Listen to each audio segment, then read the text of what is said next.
进。老大，咱们到点该走吧？是，出发去派出所。嗯。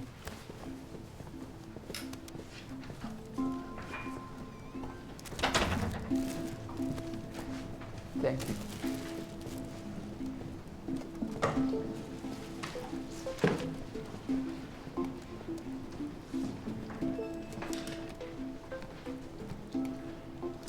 距离刑拘期满还有15个小时，请问公安机关如何安排？会不会延长拘留期限？马上会有决定，会在第一时间通知嫌疑人本人。那就是延长了，几天？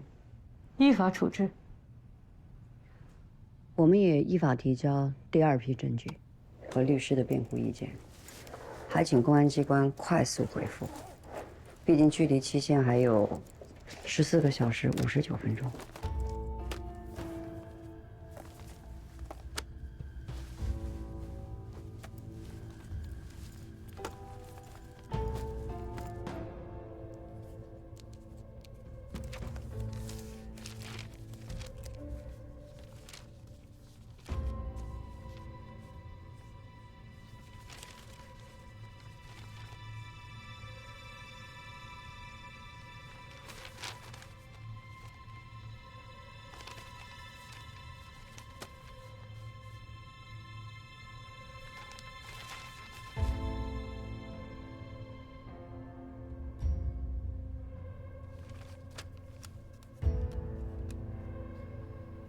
这个就是你文件中提到的事发后赵寻亲口向成功否认强奸的视频。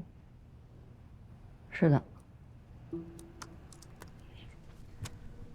在这我代表嫌疑人请求警方，在为期3日所剩不多的时间里，认真研判现有的证据，快速理清事实真相，果断公正的处置，保障嫌疑人的权利。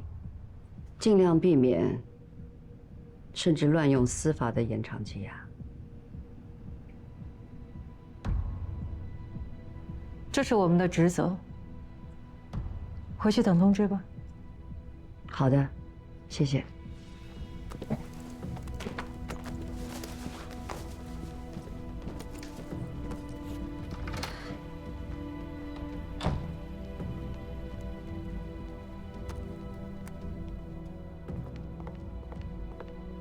什么情况啊？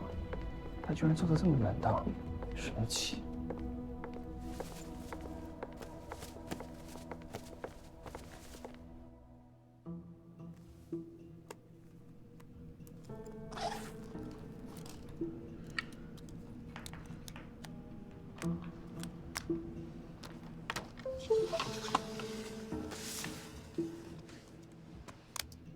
你有没有觉得我在什么时候伤害过你，强迫过你？看着我，回答我。没有。我没听见，声音大一点。没有。你确定吗？确定。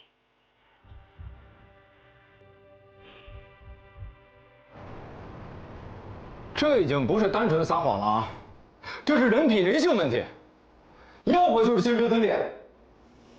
叶明，在这2个证据面前啊，我无论如何不可能再同情或者是站在赵寻这边的。这个案子，立刻终止侦查，撤案放人。你听见了没有？你说话呀！我听见了，我不这么认为。叶明啊！你能理解吗？他在现场啊，先是默认强奸，做体检，然后录1次笔供的时候，他又说不是，36小时，又对成功亲口说我没有被强奸，过了5天又跑到咱们这儿来报警指控，还撒谎说全程喝醉了不省人事，让人家辩护律师给揭穿了，你能理解吗？啊，像变色龙一样出尔反尔，反反复复，你能理解吗？我能。啥？我能。回去早点休息，明天早起，至少要1上午。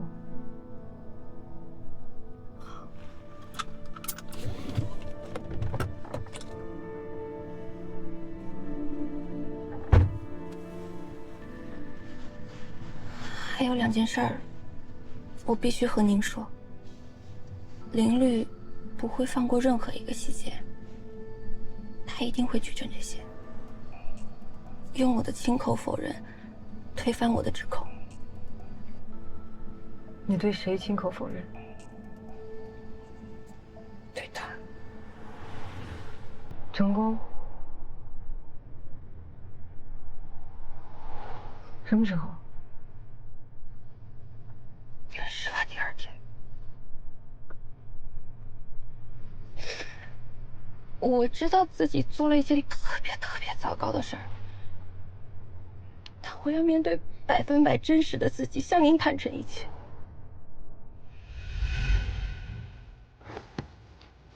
你看啊，赵寻事后对成功亲口否认，亲口啊。事发时，我不知道是谁报警，也不知道他报警的目的。整整1天1夜，我感觉自己被扒光，赤身露体的推到众人面前，脑子是懵的，什么都想不清楚。第2天，他不由分说的派人接我到一个只有我和他2个人的地方。他说我爸当众打了他，但他不打算让我爸承担后果。他有没有问你在派出所指控过他强奸？有没有这样告诉过你爸？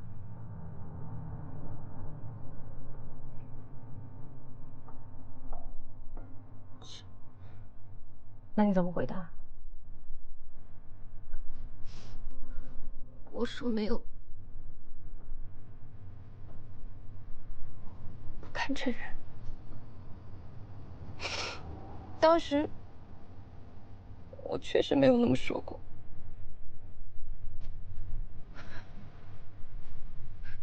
然后你这么说，他放心了？他很温柔，大包大揽，周到细心的安排一切，送我出国躲避舆论，还带上我爸妈，什么都不用我处理。当时我觉得那样还挺好的，终于能去一个谁也找不到我，再也没有人逼问我的地方。所以你接受了？像被 PUA 一样，我一点反抗能力都没有。我解释不清那个时刻，那样一个我，我就是那样。紧接着，赵寻的父母也跟着欣然接受，在善后协议上签字，这等于什么呀？就等于全家接受了成功的包养这个事实，这是受害者家庭该有的反应吗？我不能怨我爸妈签那份协议，因为我模棱两可的态度，始终没有告诉他们发生了什么事儿。他们一直在猜，搞不清真相，还不敢逼问我，都怪我辨不清自己想什么，干什么。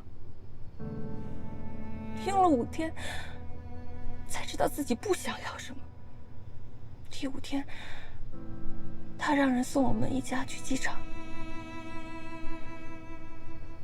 我没有在协议上签字，半路上我要回头。如果没有林律，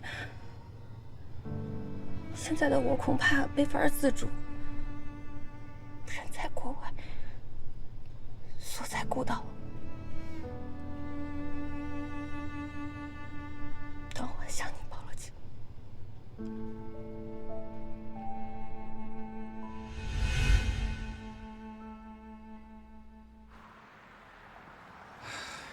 说真的啊，如果没有第三方报警，导致这2个人的婚外恋暴露公开，你觉得赵寻会指控成功强奸吗？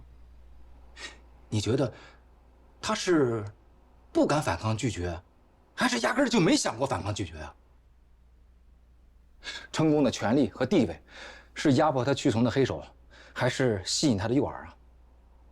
他最后选择报警，那是为自己发声，说出真相啊，还是人格崩塌，颜面扫地啊，嫁祸于人？哎，另外啊，你强行推进刑侦，还要把证据提交给检察院，那真的是把咱们警察的大脸送上门啊，让人家检察院啪啪的打脸。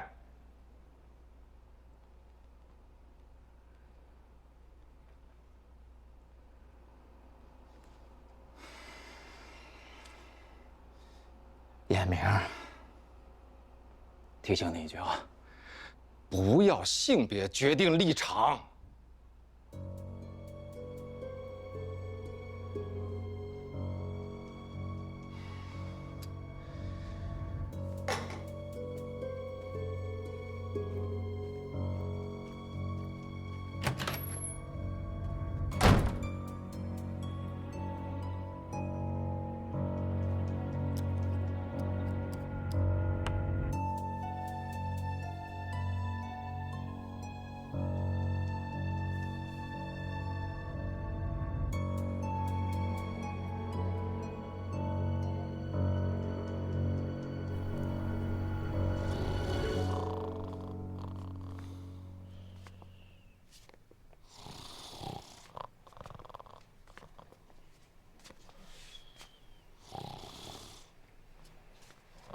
瞅啥呢？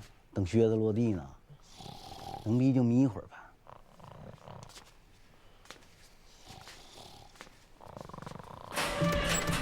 叫一下成功。是。管家叫你。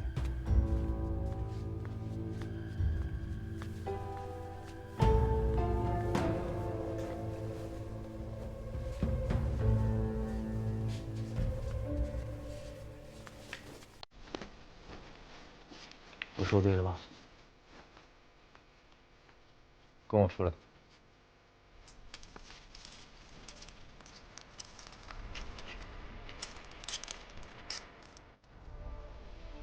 有。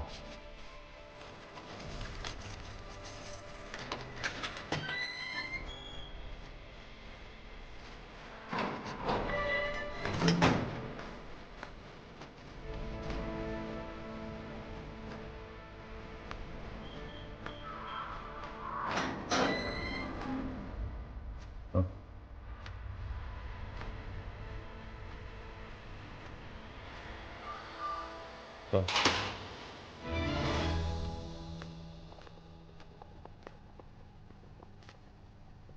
成功，现在宣读对你延长拘留期限通知书。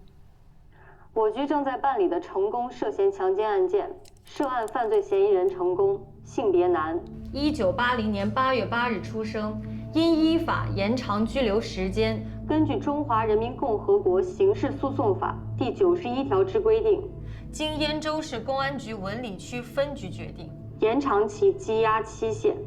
现羁押期限自2020年8月2日至2020年8月6日，燕州市公安局文理区分局签发。来着啊！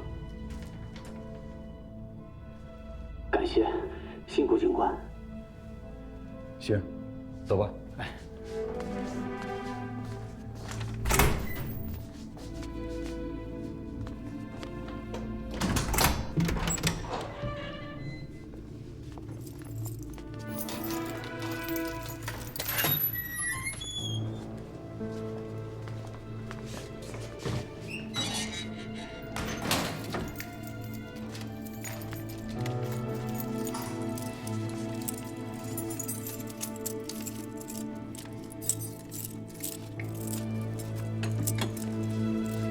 回去吧。谢谢。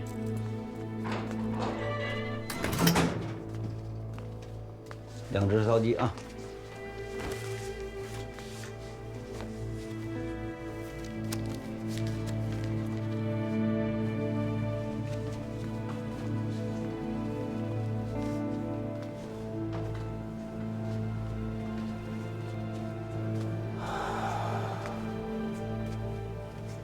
能睡着吗？心咋这么大呢？这有钱人这适应能力这么强吗？如果我被抓进去的话，会关多久啊7天吧。才7天，不够吗？果然是7天。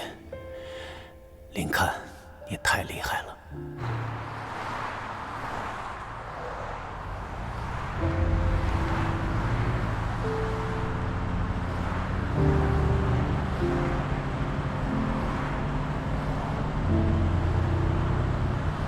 报警时，我不敢设想诉讼这条路能不能走到头。撒谎被屡屡拆穿时，我以为连上路的机会都没有。尽管和您说那么多，路又短了一半。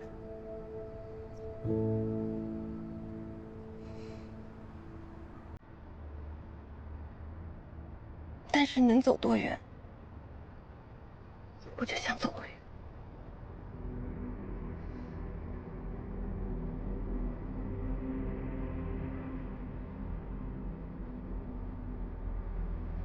我陪你。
进。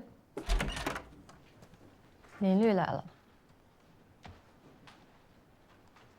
知道了。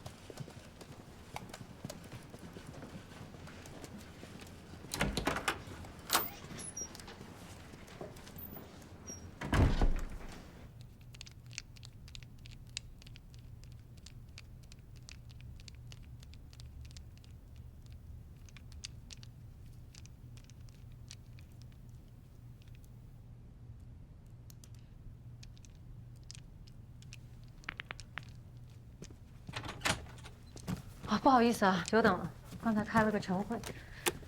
啊，没关系。接到延长4天的通知了吧？接到了。为什么呢？案情还没查清。是没有掌握犯罪证据吧？证据不足，就不应该延长拘留期限啊。我已经提交了赵寻亲口向陈宫否认被强奸的证据，证明了赵寻的证词前后是不一样的。这4天，还能找到新的证据吗？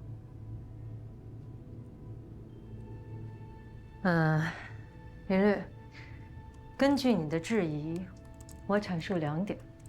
第一，被害人对警方的确有过虚假陈述，但他已经道歉反省并修改了证词。从事发到报警5天120个小时里，他也的确有过说法态度上的反复。如果你认定他符合司法定义上的部分反悔，那也发生在他报警前。报警后，他对嫌疑人的指控坚定不移，没有动摇过。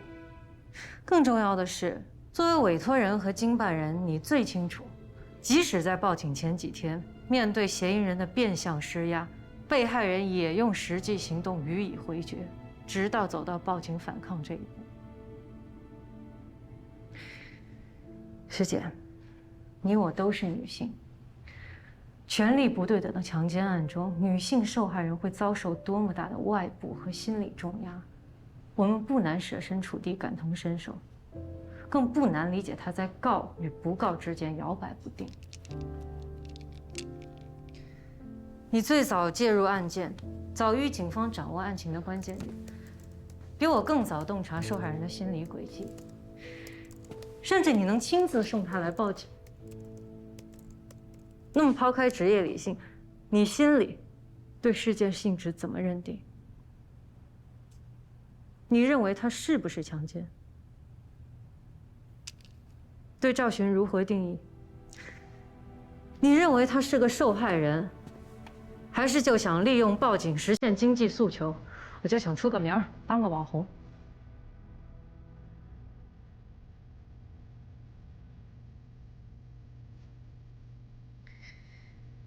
我不指望你回答，你也不可能回答。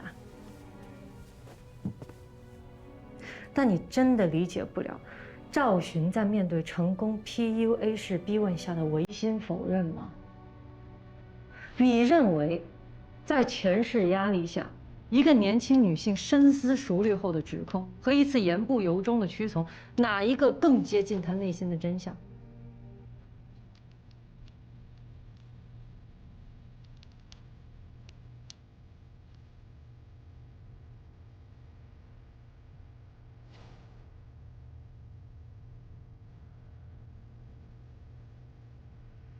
一次亲口否认能否成为反证，推翻受害人自己的指控？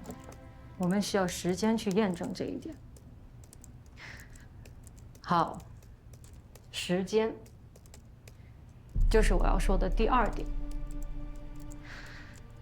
刑侦前3天，警方取证局限于嫌疑人和受害人两方。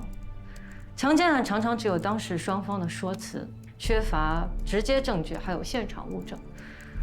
因此，第三方的现场目击，还有关系密切者的旁证，都是判断两人关系性质及是否出于自愿的依据。接下来的4天，我们会扩大问询对象范围，多方取证。另一方面，掌握本案关键信息的关键证人依然缺位，关键证据依然缺失，我也要找到他。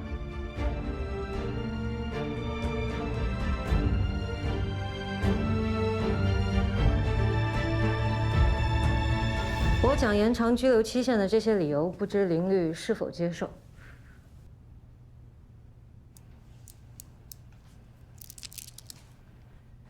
鉴于嫌疑人供词已经固定，我再次代理他申请取保候审，提出保证人交纳保证金，保证随传随到。提交书面申请，3天内公安机关给予答复。我还有个会，我先走了。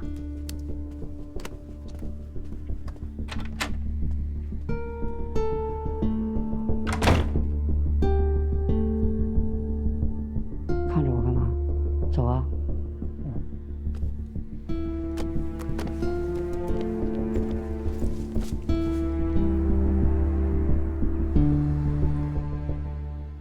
昨天晚上睡到半夜，他们把我叫起来，签那个延长拘留的通知。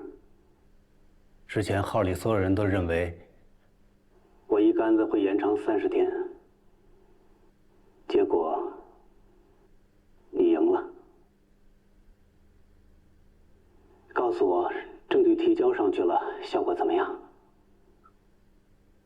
我推测啊，是我们提交的证据动摇了公安机关现有证据的监视性，导致强力直接的证据缺失。所以验明他想用这4天的时间扩大调查范围。所以在你身边工作的、了解内情的员工，包括赵寻身边亲密的朋友和同事，应该都会被问询。哼，那些人又不在现场，也不是目击证人，所见所闻都是捕风捉影的，警察问他们有什么用啊？验明想要找到的是掌握关键信息的关键证人。谁啊？匿名报警人。他，他也不是目击者，他也不在现场。钱兵一想在报案，诬告我，他能掌握什么关键信息啊？他是哪门的关键证人啊？我相信，找到天边，警方也找不出强力直接的证据指控我，因为我根本就没有做那件事。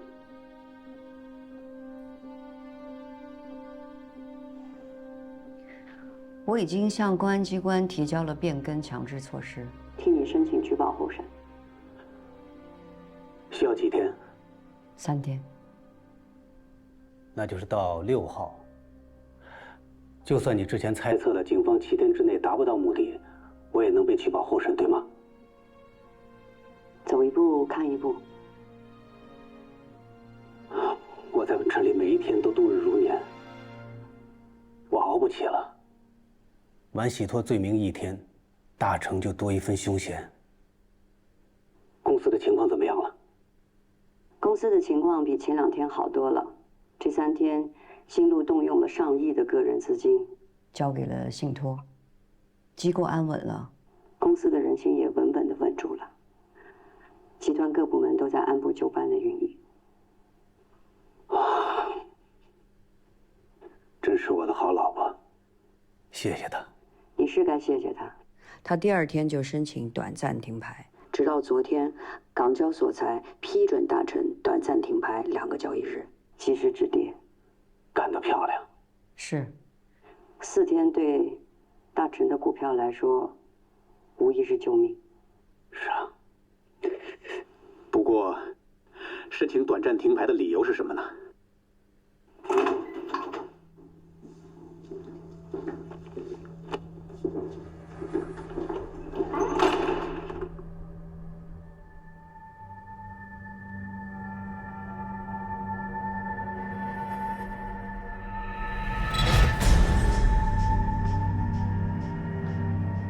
什么意思？更换董事长？怎么是更换？不是代理吗？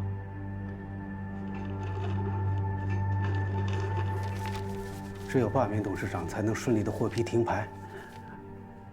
不是，我跟新路已经说好了，明明是代理，不是代替我呀。他这什么意思？董事会逼他吗？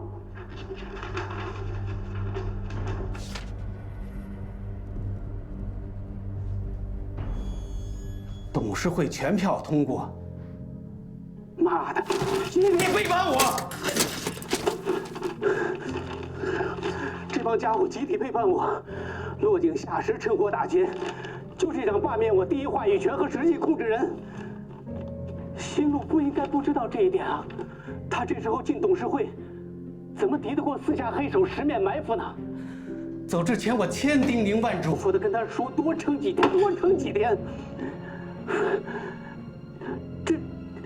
我让他守住我的董事长。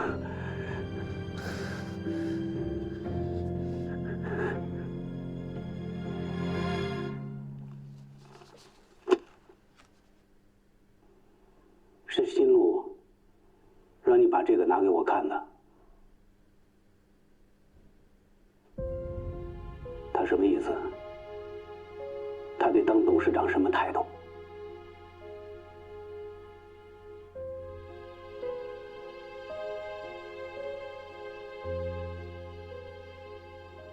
危机时刻，新路的所作所为都是为集团的利益着想。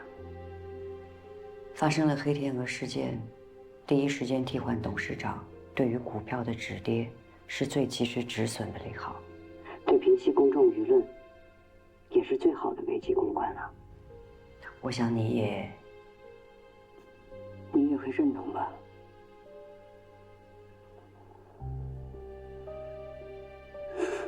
所以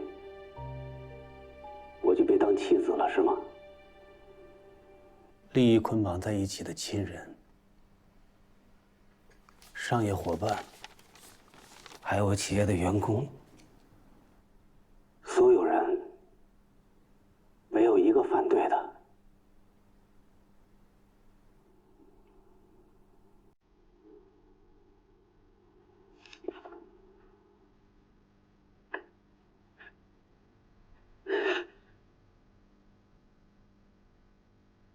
终于想明白了。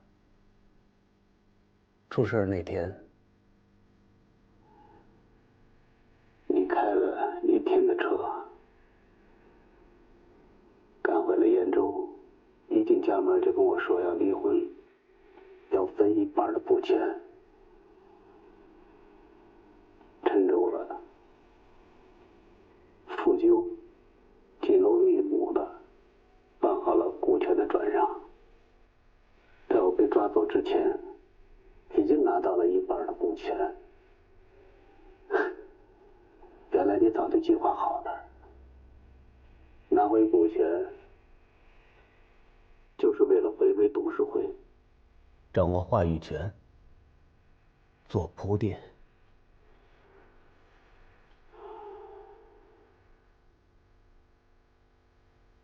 董事会的决议也没有人逼你，是你因势利导，唆使别人的，拿出上亿的私房钱，也不是付大鲨鱼交情，是为了收买人心。怪不得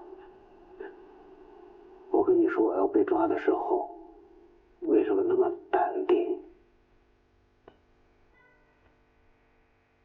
我让你守住我的董事长，你为什么沉默不语？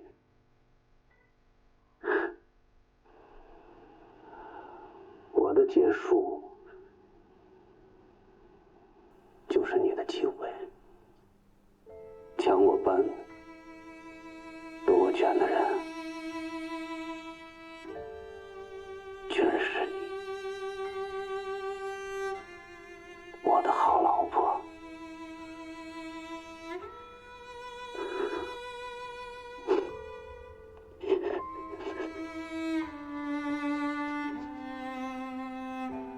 新路其实已经做得挺好的了。他保住了你们的共同利益，就是保住了你。在他心里边，救活比夺权重要。你看，你要帮我，让我尽快的离开这里。4天之内让我离开，好吗？你放心，我一定会重谢你。我只有洗脱罪名出去，我才能宣布这份董事会决议的无效。求求你。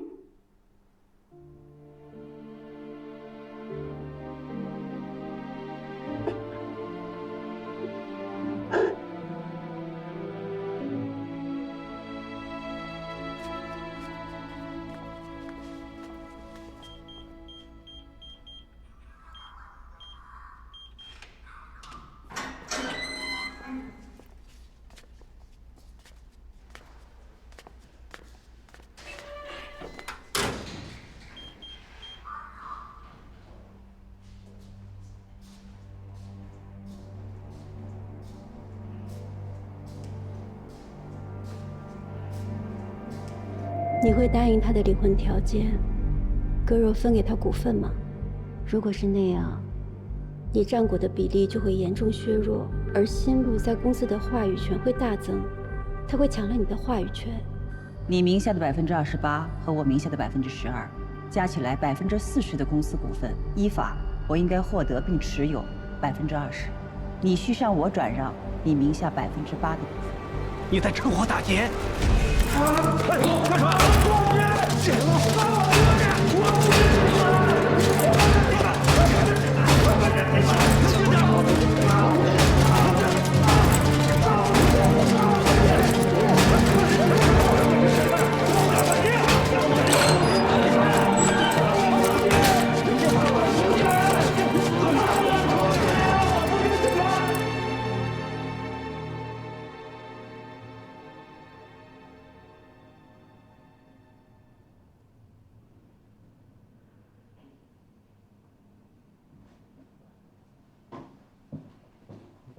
成功，起来吃饭。管教，我受伤了，我要求保外就医。不用。拍过片子，医生说没大事。有事儿，我出了好多血，我现在头晕、恶心，眼前一阵发黑。管教，你让我在这儿待2天，好吧？不行，我就待1天。准许你今天傍晚之前回监室，以后每天来换药就行。哎呦，吃饭吧。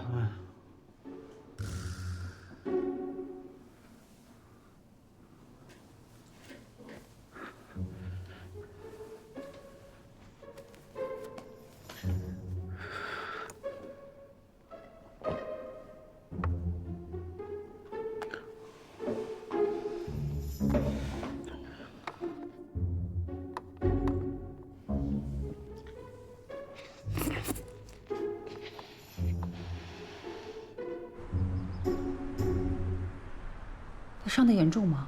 伤的倒是不重，但是情绪确实非常的糟糕。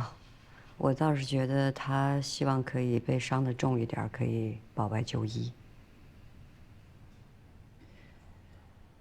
这才进去不到4天就打了2架，他能打得过那里面的人吗？他还打。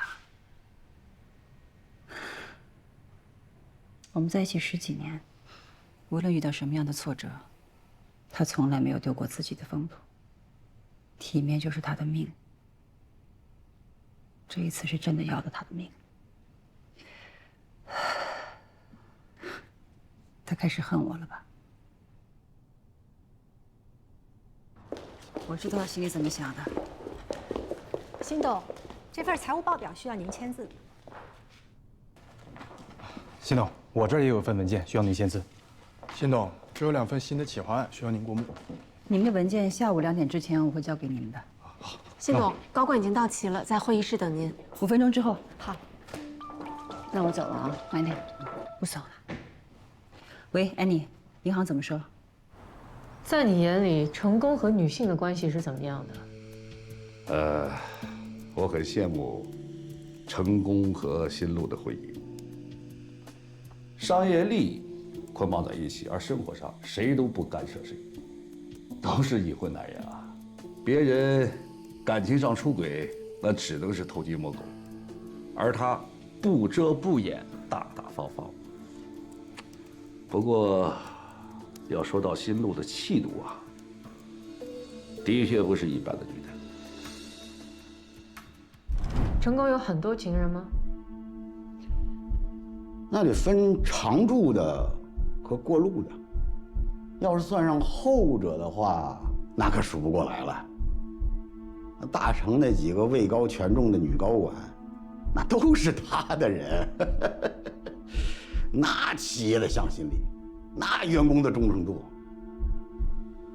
老程这人吧，渣归渣，归根结底都是那些女的那前仆后继的往上扑啊。哼，都想雨露均沾的从他身上拿点好处呗。不过这成功男人就能多吃多占，就有风流的特权，不太好吧？这当瞎子当哑巴是咱的工作职责，拉过谁见过啥，是一个字儿都不能对别人说的，不然咱对不起人家给咱开的这份钱呢。当然，配合警方调查，是咱应尽的公民义务。你经常拉成功和各路女士吧？就像事发当晚那种状况。人多了，这记不清谁是谁，有认识的，也有不认识的，不过长得都挺漂亮的，放得开。在你的工作过程中，你印象里，成功有没有强迫过哪些女性？没有，那些女的怎么可能不愿意呢？哎，就我们老板这种有权又有势、有毛又有条的帅叔，还用强奸？有的时候啊，哎，反倒是那些女的们这个如狼似虎，我们老板被他们给费力了。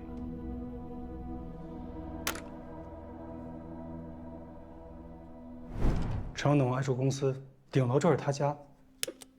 一般夜班的保安比白班审核更严，最关键一条，嘴严。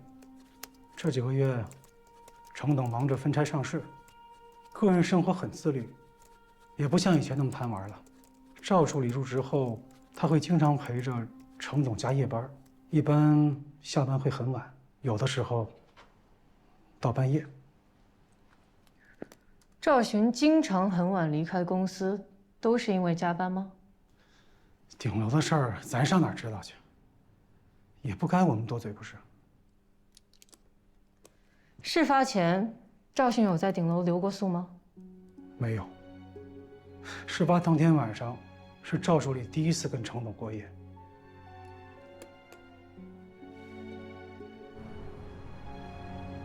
来这边。